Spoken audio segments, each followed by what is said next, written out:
Guys, TikTok Shop mau ditutup. Aku mau kasih komentar. Pada yang terhormat Bapak Presiden kita dan Bapak Menteri yang memangku jabatan yang memutuskan bahwa TikTok Shop akan ditutup. Dengan alasan social e-commerce, jadi social media dan e-commerce itu harus dipisah. Aku baru tahu sih, ketika kita sudah maju, kita harus mundur ya. Ketika sudah revolusioner, kita harus balik lagi ke zaman sebelumnya ya. Padahal itu suatu breakthrough yang luar biasa. Apa sih yang salah? Menurutku juga nggak ada yang salah. Kita kan jualannya bukan barang pidana ya, kecuali kalau misalnya jualannya narkoba ya. Kalau jualan narkoba, oke lah, mau dilarang ya. Ini aku nggak paham apa yang dilarang ya. Aku setuju bahwa kehadiran e-commerce itu mempengaruhi dunia offline. Cukup diatur saja Pak kalau menurutku. Karena dua-duanya adalah UMKM. Di offline UMKM, di online juga UMKM. Kenapa nggak diatur sama-sama regulasinya sehingga jadi lebih baik? Masih ingat kan kejadian ojek online dulu? Ojek online dulu tuh juga luar biasa hebat. Bahkan sampai ada demo-demoan. Semua ojek offline itu semuanya demo. Taksi offline semuanya demo. Ini nggak ada yang demo loh Pak sama sekali. Tapi kok bisa ditutup? Apakah perbedaannya karena ada koneksinya ya? Apa yang dilakukan pemerintah pada waktu itu? Pemerintah merangkul semuanya, baik ojek online ataupun juga ojek offline. Dibuat regulasi yang sesuai. Sehingga apa? Sekarang semuanya dunia berkembang. Masa kita harus mundur lagi nih Pak? Kita kan menatap dunia itu maju ke depan Pak. Dirangkul dua-duanya, dikasih solusi dua-duanya. Yang online dibatasin, dikasih regulasi.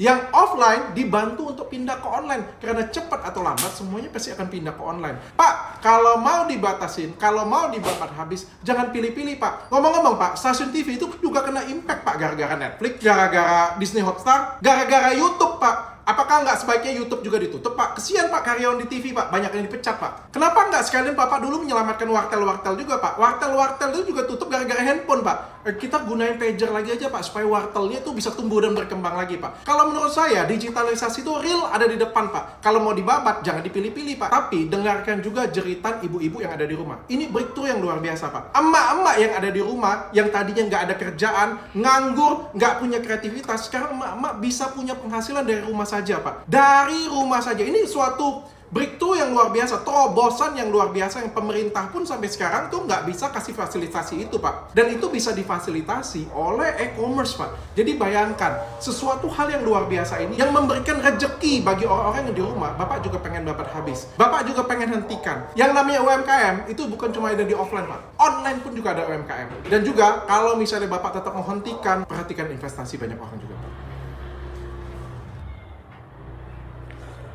Oke guys ya, kali ini masih menyangkut dengan TikTok Shop ya. Beberapa waktu yang lalu saya pernah mereaksi tentang rencana dari pemerintah untuk bukan menghapus TikTok Shop ya, tetapi memisahkan ya. Artinya dia tidak satu wadah dengan TikTok yang berperan sebagai sosial media, namun dia berpisah ya. Jadi pemerintah menginginkan agar sosial media itu seperti TikTok ini hanya untuk promosi barang ya, sedangkan transaksinya itu dipisahkan.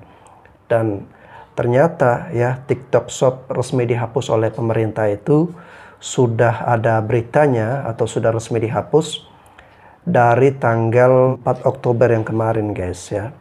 Oke, sekarang guys ya kita akan mendengarkan penjelasan ya dari salah satu tokoh atau figur yang akan menjelaskan kenapa TikTok Shop ini atau apa tanggapan dia mengenai TikTok Shop yang ditutup oleh pemerintah, dan dia melakukan pembelaan guys ya. Saya mengapresiasi sikap dari Jokowi yang tegas akan mengatur social commerce. Mestinya ini kan dia itu sosial media, bukan ekonomi media gitu. Itu yang baru akan diselesaikan untuk diatur. Sayangnya, narasi yang dibangun ini seakan-akan mau menutup TikTok Shop. Enggak kawan-kawan, enggak kayak gitu. Jadi inti regulasi ini adalah memisahkan antara social media dan e-commerce-nya. Dalam hal TikTok, sosmed TikTok dan TikTok Shop-nya. Dalam video saya sebelumnya, saya mengemukakan bahwa di Eropa bahkan sudah ada yang namanya Digital Market Act. Di India, regulasinya sudah sangat ketat. Nah, di Indonesia ini ya masih sangat longgar. Ada beberapa alasan kenapa saya mendukung kebijakan ini. Yang pertama, kawan-kawan semua, penggabungan sosial media dan e-commerce dalam satu platform akan sangat berbahaya untuk keamanan data kita. Jadi set data sosmed dan e-commerce itu berbeda. Demikian pula dengan algoritmanya. Nah, dengan penggabungan dalam satu platform, maka platform akan menguasai data kita sehari-hari.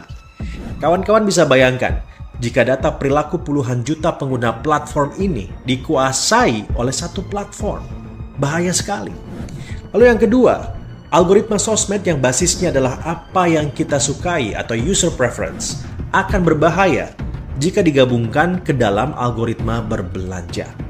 Kita akan terjebak dalam shopping bubble trap, yaitu kondisi di mana kita dipaparkan produk-produk yang kita sukai, yang kita inginkan saja, bukan yang kita butuhkan. Akhirnya kita akan menjadi sangat konsumtif. Kenapa? Karena disuguhi produk-produk yang kita sukai terus-menerus. Produk-produk lain akan luput dari jendela tayang kita. Dan belanja menjadi akan sangat adiktif. Dorongan untuk membeli barang menjadi sangat eksplosif.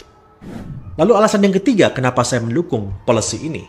Karena ketika pengguna individu melakukan transaksi di sosial media, bagaimana kita memastikan bahwa produk yang dijual itu adalah produk yang memenuhi standar atau bukan? Produk itu legal atau ilegal? Impor atau domestik? Sulit sekali. Nah, kalau dipisah di e-commerce, saat pengguna akan membuka toko, akan dicek dulu terkait barang yang akan dijual, sehingga akan ada perlindungan pada konsumen. Nah, alasan yang keempat, dari situlah pintu masuk produk-produk impor yang harganya murah nggak masuk akal, yang dalam tanda kutip, membunuh UMKM. Ada 65 juta UMKM yang berjualan produk-produk lokal di Indonesia. Nggak bisa dikontrol. Ini yang membuat Tanah Abang sepi. Pabrik-pabrik batik tutup. Konveksi jilbab tutup. Anda bayangkan, ada batik harganya Rp15.000 saja. Nggak masuk akal. Nah, gimana produk domestik bisa bersaing dengan harga-harga produk seperti itu? Ya pasti mati. Pertanyaan saya adalah begini. Gimana caranya itu barang-barang bisa super murah? Kalau bukan karena satu, disubsidi oleh platform, atau barang selundupan dengan rupa-rupa motif, dari mulai thrifting barang impor sampai white labeling. Nah, praktek ini disebut predatory pricing, kawan-kawan. Nah, kawan-kawan yang biasa jualan online sebetulnya nggak perlu khawatir. Ini bukan tentang TikTok yang ditutup, bukan. TikTok hanya diregulasi. Kawan-kawan tetap bisa jualan, hanya tidak di dalam sosmed TikTok, tapi di aplikasi TikTok Shop. Nggak ada yang berubah, hanya berubah perilakunya saja. Dan teman-teman harus tahu ya bahwa regulasi teknologi itu memang selalu kalah populer di negara manapun. Kenapa?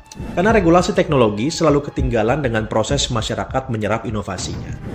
Namun kita harus paham juga bahwa pemerintah atau kita semua harus melihat kepentingan jangka panjang dan mengedepankan kepentingan nasional, yaitu melindungi rakyat yang lebih luas dan juga generasi yang akan datang. Jangan melihat terlalu parsial atau kepentingan sesaat. Ingat ya kawan-kawan semua, tetap bisa berjualan, tidak akan mati.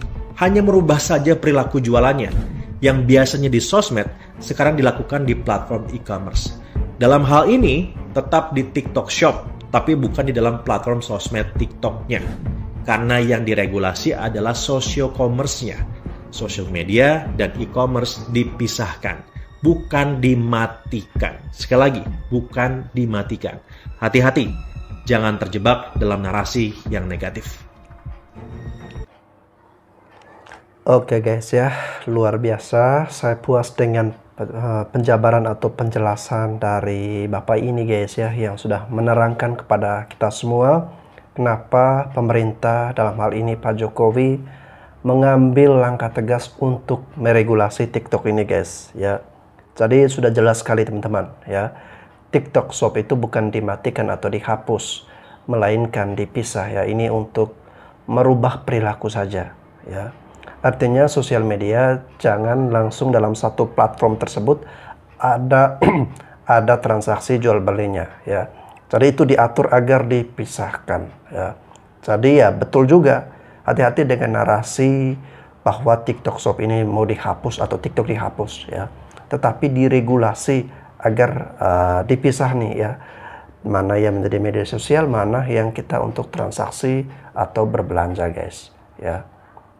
Lagi pula ya, ini opini saya guys ya, seandainya TikTok Shop ini dihapus ya, kan masih ada banyak platform lain ya, karena satu penjual atau satu individu yang memiliki usaha tersebut ya, atau satu UMKM online ini ya, dia bukan jualan hanya satu platform saja, tetapi dia multi platform ya. Dia bermain di berbagai macam platform guys ya, dan kebetulan salah satunya adalah TikTok juga ya.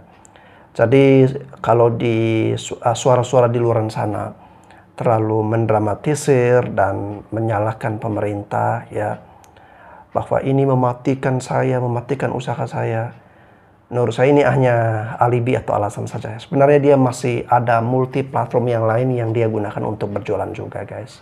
TikTok Shop resmi ditutup besok tanggal 4. Buat kalian para afiliator dan juga buat kalian para seller-seller, percayalah, akan ada pelangi setelah hujan badai. Dan tidak mungkin Tuhan memberikan cobaan melebihi kemampuan daripada umatnya. Semangat buat kalian-kalian. Kalau ada yang bilang syukur TikTok Shop ditutup, kata syukur akan berubah menjadi syukur sayang. Semangat buat kalian para affiliate, nantinya TikTok Shop akan bisa tetap diakses biarpun menggunakan aplikasi yang lain. Kalian bantu doa, semangat buat kalian, jangan patah semangat. Buat kalian-kalian ya yang untuk mengakses komisi dan dana seller tetap bisa diakses sampai kalian sesuai dengan hak kalian lah. Jadi dana seller, komisi affiliate tetap bisa diakses. Yang tidak bisa diakses itu adalah berjualan. Buat kalian-kalian para seller-seller yang masih pengen jualan tetap bisa jualan ya. Kasih nomor admin di profil kalian. Kemudian live streaming lah seperti biasa dan arahkan mereka untuk menuju ke nomor admin profil tanpa menyebutkan nomor telepon ya. Jadi kasih nomor telepon di profil kalian, lalu live streaming lah seperti biasanya. Apabila ada yang ingin membeli produkmu, arahkan untuk melihat profil kalian. Seperti itu sayangku, semangat buat kalian, kita sukses bersama. Salam Inem Jogja. Awo. TikTok Shop resmi ditutup. Ini info update tanggal 3 Oktober 2023. Jadi baru sore ini aku dapat email seperti ini, yang intinya itu diumumin kalau besok tanggal 4 Oktober udah nggak ada lagi live stream berkeranjang kuning di TikTok. Setelah muncul email tadi, banyak banget seller yang tiba-tiba chat aku, tanya ini bener kak? Terus aku juga panik, jadi aku tanya ke kreator manajer aku yang orang TikTok, itu belum ada jawaban. Sore tadi udah ada salah satu seller yang hubungin orang TikTok juga dan katanya itu valid. Fix mulai besok per jam 5 sore udah nggak ada keranjang kuning lagi. Nah untuk informasi lanjutan seperti kapan akan muncul lagi, nanti solusinya seperti apa, sistem barunya kayak gimana, itu masih belum dikasih tahu. Ini sebenarnya aku juga sangat amat menyayangkan banget sih, karena menurut aku TikTok ini se-life changer itu, terutama si TikTok Shop-nya ya. Kenapa? Karena dia tuh sosial media sama e-commerce jadi satu. Apalagi dengan adanya sistem FYP-FYP-an itu sangat amat membantu orang yang tadinya bukan siapa-siapa kayak aku ini. Akhirnya bisa pelan-pelan bikin konten buat bangun personal branding dan jualan. Ini infonya memang sudah fix, dan kalau kalian masih ada komisi yang belum ditarik, segera ditarik aja. Tadi bilang transaksi yang sudah berjalan akan tetap berlangsung. Jadi nggak akan ada cancel-cancelan, nggak akan ada hambatan, semoga saja. Terus kalau kalian masih mau optimalin jualannya, kalian masih bisa live sampai jam 5 sore besok. Ingat ya, meskipun TikTok Shop ditutup, udah nggak ada keranjang kuning lagi, jangan berhenti bikin konten. Semangat! Omong kosong pemerintah dan Kementerian Koperasi. Hari ini lagi ramai dibahas di mana-mana tentang pemisahan TikTok sebagai platform media sosial dan TikTok Shop sebagai e-commerce. Dan beritanya itu booming seolah-olah itu adalah suatu hal yang negatif. Padahal kenyataannya seharusnya kita menyikapinya itu ya biasa-biasa aja. Karena ini juga ada dilakukan oleh negara lain seperti Amerika Serikat dan juga India. Wacananya itu hanyalah pemisahan, bukan penghapusan ya, digarisbawahin. Pemisahan bukan penghapusan. Yaitu TikTok menyatu seperti sekarang ini ya, yaitu TikTok sebagai platform media sosial dan TikTok sebagai e-commerce atau marketplace. Nah, kalau wacananya cuma pemisahan, apa yang perlu dikhawatirkan? Nah, karena tetap seperti biasa, para afiliator TikTok Shop dan juga seller tetap bisa berjualan, baik itu dalam konten video ataupun live streaming. Nah, cuma bedanya nanti ketika ngeklik keranjang kuning, konsumennya akan diarahkan ke platform terpisah. Udah, cuma itu aja. Jadi nggak perlu ada yang dikhawatirkan. Nah, yang mau saya highlight juga di sini adalah kebijakan yang dibuat oleh pemerintah kita saat ini. Nah, pemerintah kita itu terlalu banyak ngebuat regulasi-regulasi yang sifatnya hanya sekedar mengatur perdagangan e-commerce doang. Tapi lupa satu hal, yaitu apa? Pengembangan SDM-nya. Ini kelemahan pemerintah kita dari dulu gitu. Ini yang ngebuat daya saing SDM kita tuh selalu saja kalah dibandingkan dengan negara-negara lain. Karena fokus utama pemerintahnya adalah menciptakan regulasi yang sifatnya cuma sekedar mengatur doang. Nah, seharusnya pemerintah juga harus menciptakan kebijakan lain. Contohnya adalah kebijakan yang mendorong peningkatan kualitas para konten kreator bisnis. Nah, karena hari ini perlu untuk teman-teman ketahui, pertumbuhan e-commerce di Indonesia itu mencapai 78% dan itu terbesar nomor 1 di dunia. Artinya minat masyarakat terhadap bisnis online ataupun perdagangan online ini sangat-sangat tinggi sekali. Ini adalah peluang pertumbuhan ekonomi yang masif yang bisa mendorong kemajuan negara kita. Nah, seharusnya pemerintah di sini hadir memberikan pendampingan dan juga pembimbingan kepada masyarakat yang ingin berkarir sebagai kreator bisnis terutama di TikTok saat ini. Karena saya perhatikan banyak sekali di TikTok saat ini itu pembimbingan-pembimbingan yang nggak tepat sasaran. Kreator-kreator terutama kreator pemula tidak mendapatkan pembimbingan sebagaimana mestinya. Banyak kreator-kreator yang dibuat bingung tentang bagaimana caranya untuk bisa berkembang sebagai kreator bisnis di TikTok saat ini. Nah, disinilah seharusnya peran pemerintah itu hadir untuk melakukan pembimbingan, memberikan pelatihan-pelatihan yang tepat sasaran, yang ilmunya memang benar-benar dibutuhkan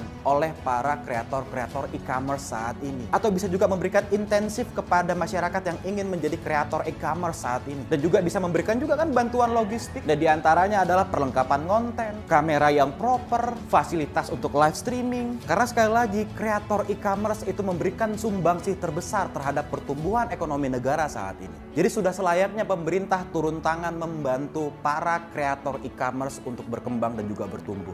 Jangan dibiarkan mereka itu jalan sendiri. Menurut saya pribadi, mereka adalah bagian dari pahlawan ekonomi saat ini. Oke guys ya, kita sudah mendengarkan luar biasa ya pemaparan, kritik, dan saran kepada pemerintah kita.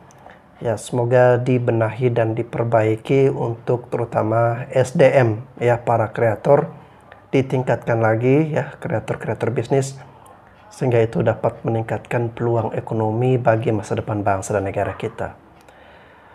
Oke, mengenai TikTok Shop yang diregulasi oleh pemerintah ini sudah jelas ya guys ya, dan saya sengaja mereaksi video seperti ini ya, agar teman-teman yang sudah terlanjur mendengarkan opini atau narasi-narasi yang negatif terhadap pemerintah kita ya, mungkin bisa sedikit mengubah persepsi atau pandangan ya. Karena ketika kita hanya mendengarkan satu sisi atau satu pihak saja tanpa mengkaji atau melihat dengan sudut pandang yang lebih luas atau sudut pandang yang lain, itu sangat berbahaya ya. Dan kita akan mudah tendensi dan menyalahkan pemerintah guys. Oke teman-teman ya, semoga video ini bisa bermanfaat. Saya Bastian Sebo, sekian dan terima kasih.